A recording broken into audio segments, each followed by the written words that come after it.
happy to have you all on board. It's another time with Tutor Ayo, and today's tutorial is going to be a continuation on the course ACC203, and basically we're going to be talking about source documents today, varieties of them, why we need them in accounting, and how they can be properly used. With this being said, let's all get into it. Okay.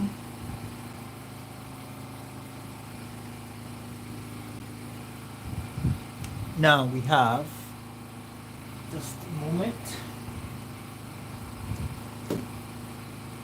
we have ACC203, and we'll be discussing the source documents.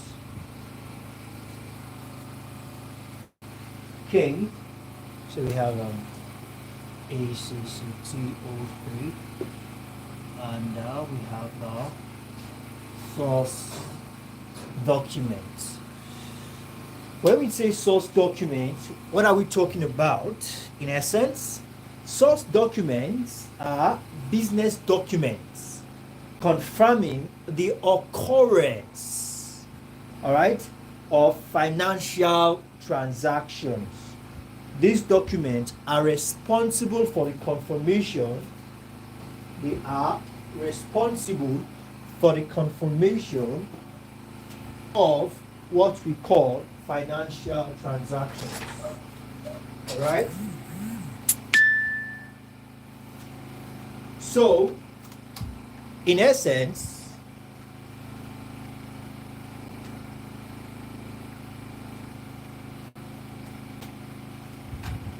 okay, let's try around. Now we have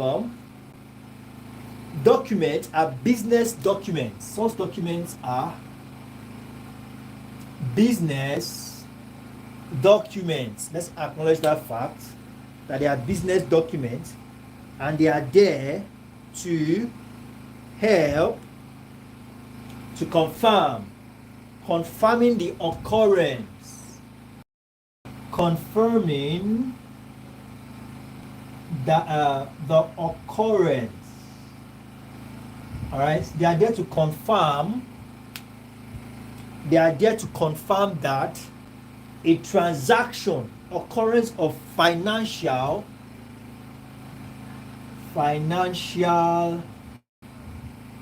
transaction. They are there to confirm the occurrence of financial transaction between two, all right, between two or more, all right, parties, between two or more parties. Basically, that is what they are all about. That is source document. They are just there to help confirm that, okay, between those day, between those time, right, there was a transaction that transpired between Mr. A and Mr. B, and the source document is the proof. So that's what source documents are. Source documents are also written, all right, financial information exchanged, written financial info. These are also seen or regarded as written financial information, and they are exchanged between two or more parties as a result of engaging in business transaction. Written financial, all right, information exchanged,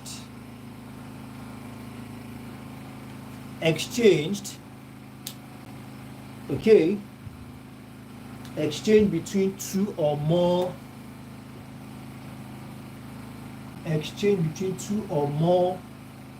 parties as a result, okay, of engaging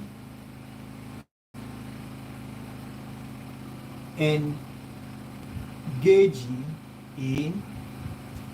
all right, in business, engaging in business transaction.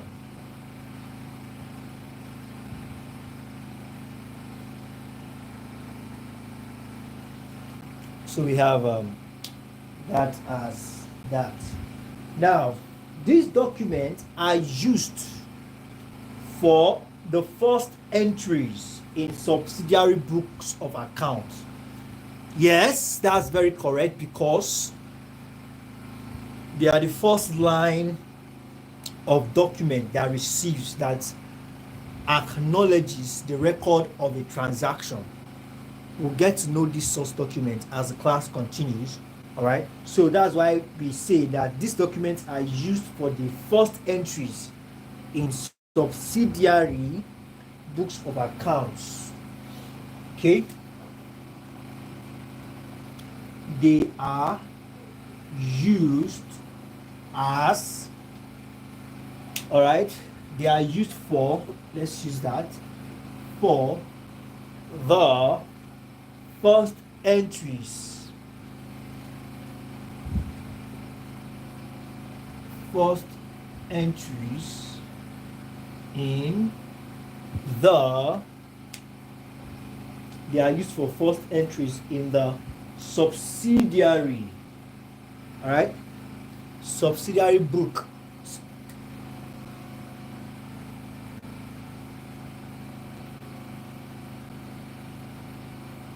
Books of account. All right, subsidiary books we get to know, we get to understand better as the class, all right, commences. Now, source documents includes, this source document that we are referring to, they include, all right, document like the invoice,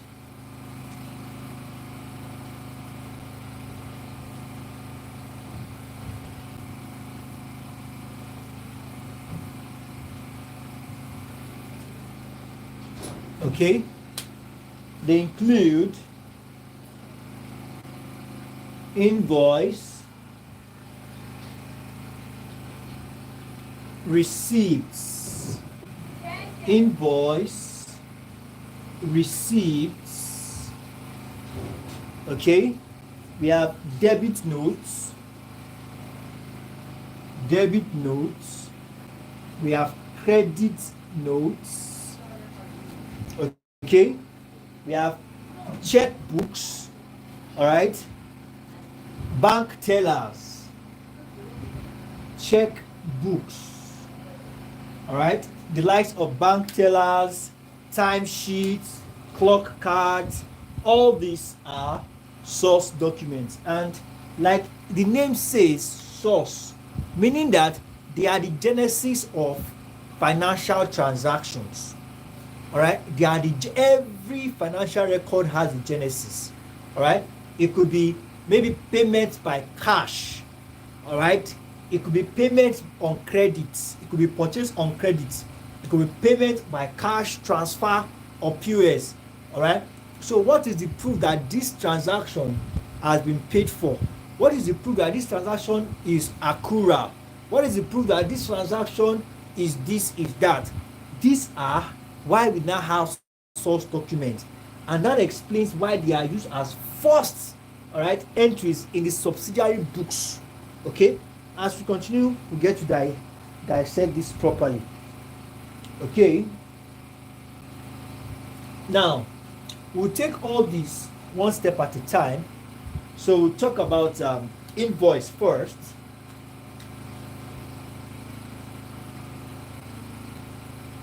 Invoice. When we say invoice, what are we talking about? Invoice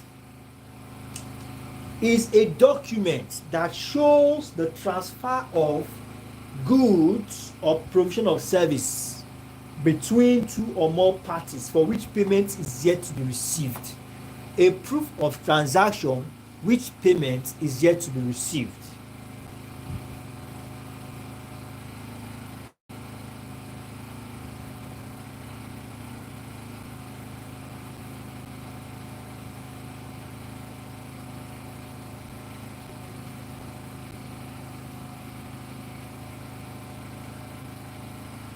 which payment is yet to be made. All right, it's not a thing of if there was a transaction or not. It's now a thing of transaction has occurred, but payment is yet to be made. Okay, that is what an invoice is. Now, invoice under normal circumstance is, all right, invoice under normal circumstance is meant for credit transaction, which include credit sales and credit purchase.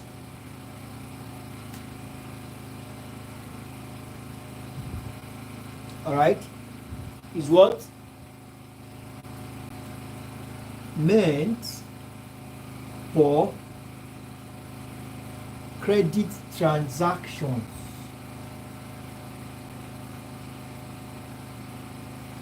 which could be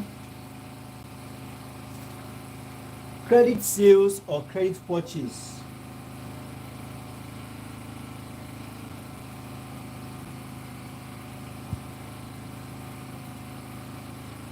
Under normal circumstance, that's what invoice is meant for.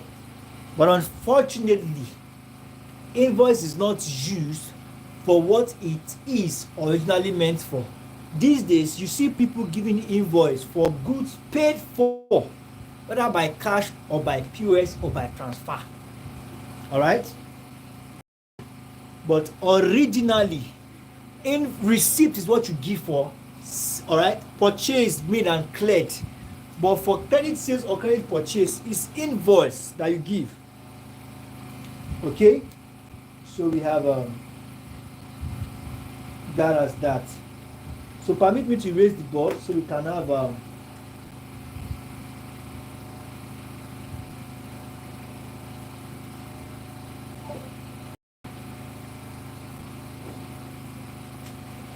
okay.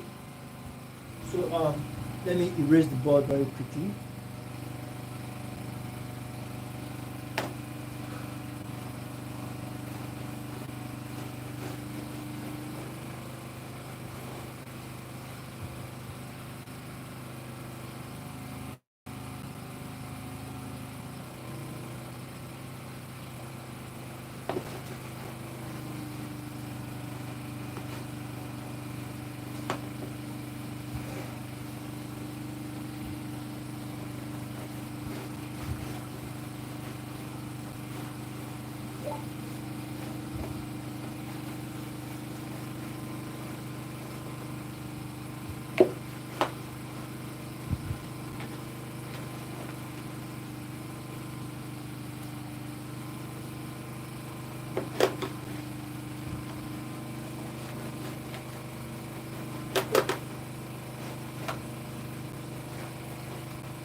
Now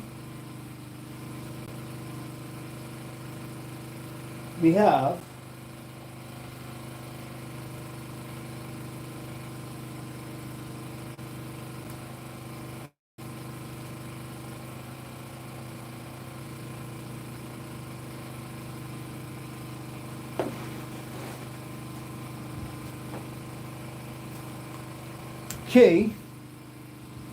payment voucher. Payment voucher.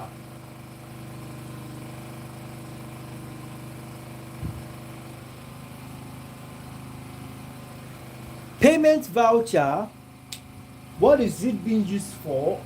All right, this is a document that is used to record full details. All right, full details of money paid for a particular purpose. It shows that money has left a particular account to another party or for the settlement of financial obligation. Payment voucher. A document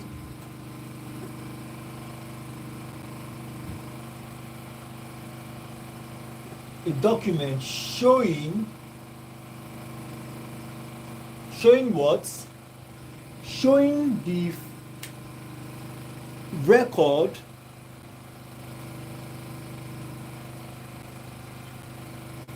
of the full details of money, record of the full details of what? All right, of money paid for a particular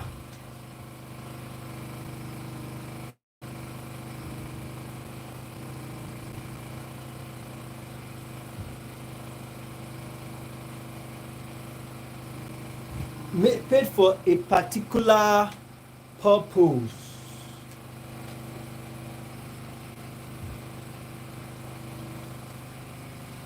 Now, it shows that money has left a particular account to another account. All right, money has left a particular account to another party or for the settlement of financial obligation. And payment voucher will contain the name of the receiver, the amount paid, the purpose of payment, date of payment. This is more like receipt. All right, mode of payment, and the signature of the receiver, name and signature of the approving authority. All right, so this is equivalent to a receipt. All right, so we have something called check. All right,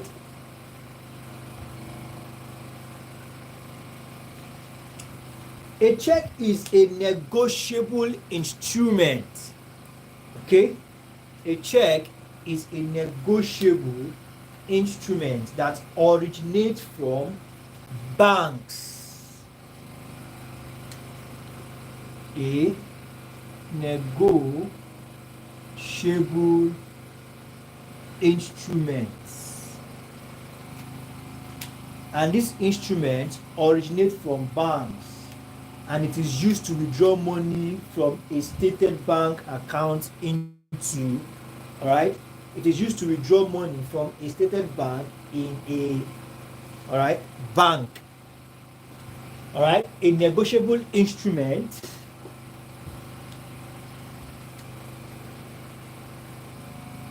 that originates from a bank,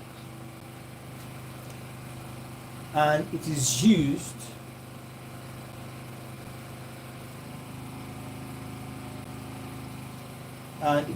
to withdraw money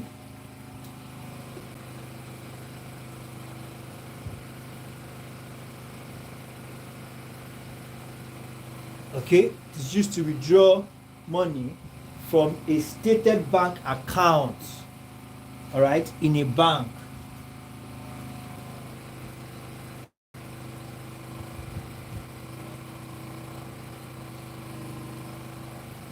Bank account, let me write that well, from a stated bank account in a bank. Okay, that's what a check is. I believe we all might not have seen what a check looks like, but I believe we must have heard of the name, all right, of the word check. And peradventure you might not know what it.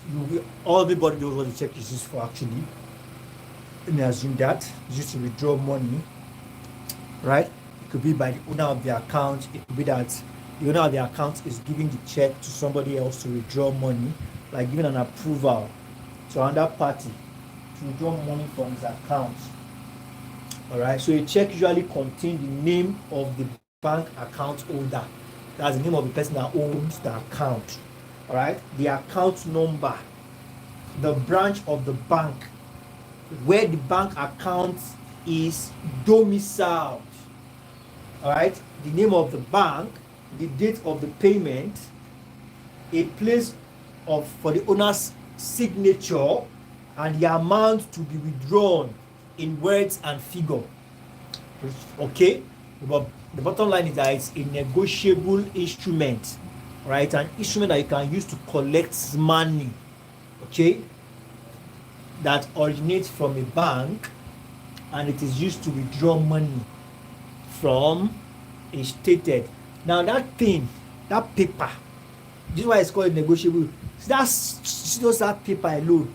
If that paper carries the signature of the owner of the account and the name, that single paper can produce for as much as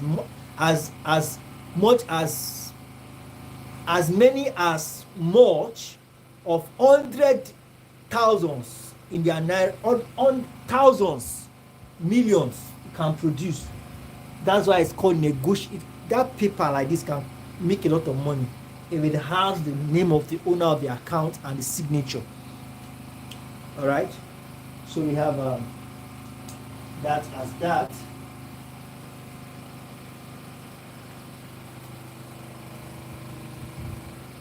Now let's continue. Yes, now we have the receipt. The receipt is a document that confirm.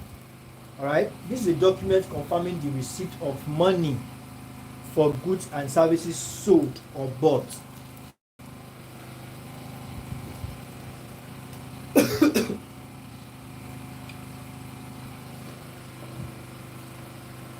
Excuse me.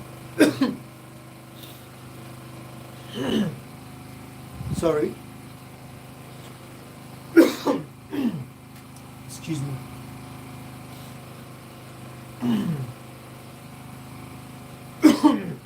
Excuse me. Now, a receipt is a document confirming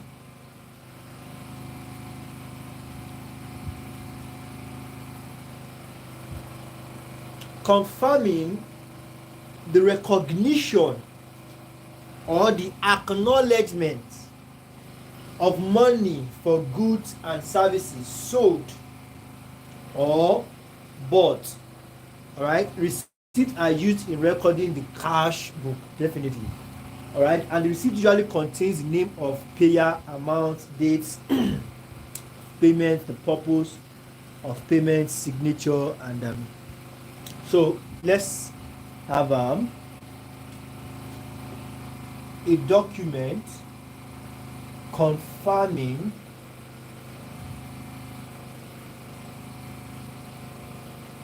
the acknowledgement,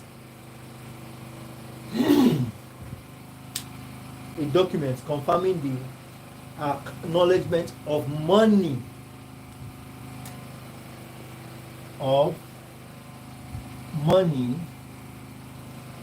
for acknowledgement of money for goods and services, for goods and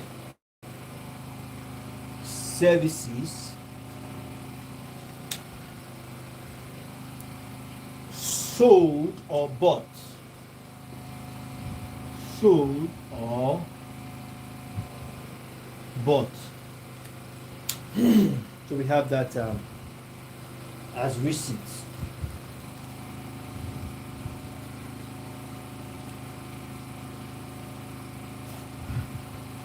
Now let's continue. We have bank teller. Bank teller is a document that emanates from the bank, because a bank teller is used to pay or lodge money into an account in a bank.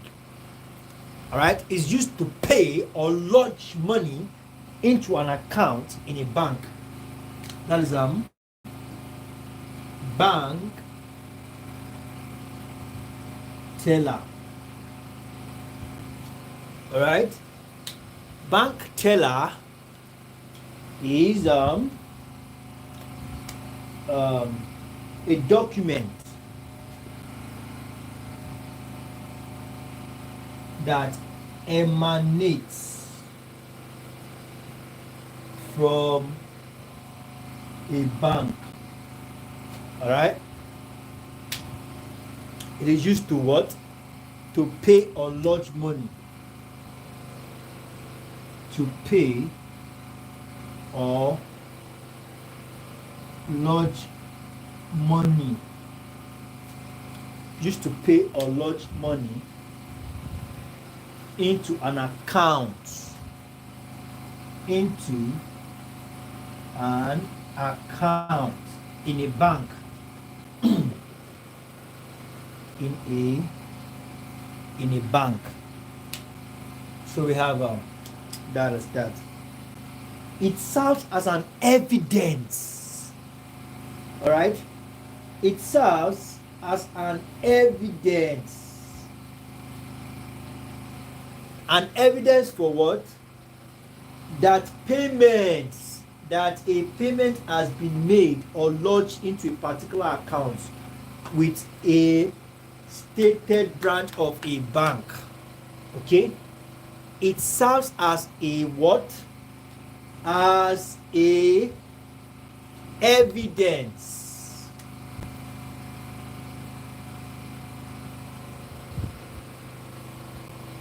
All right, serves as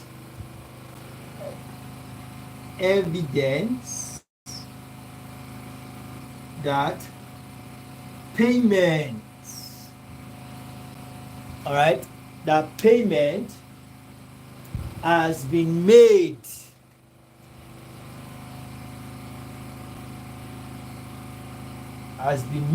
or lodged. Payment has been made or lodged into a particular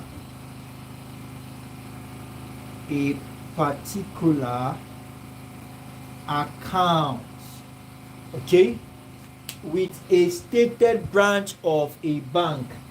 The stated branch with a stated branch of the, all right, of a bank,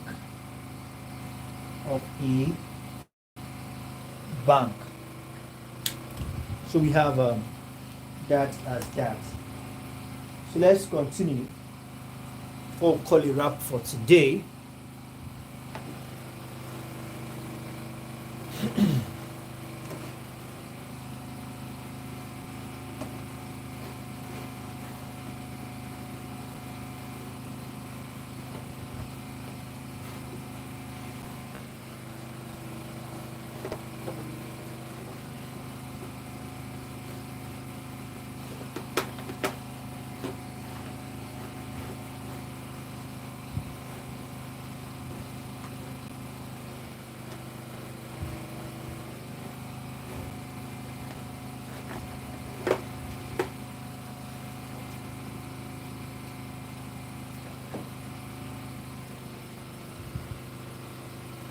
Now we have the credit notes.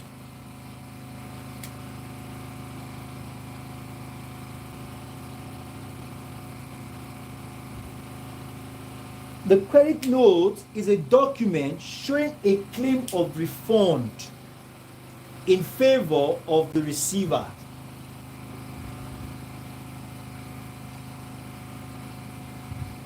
Showing a claim of refund in favor of who?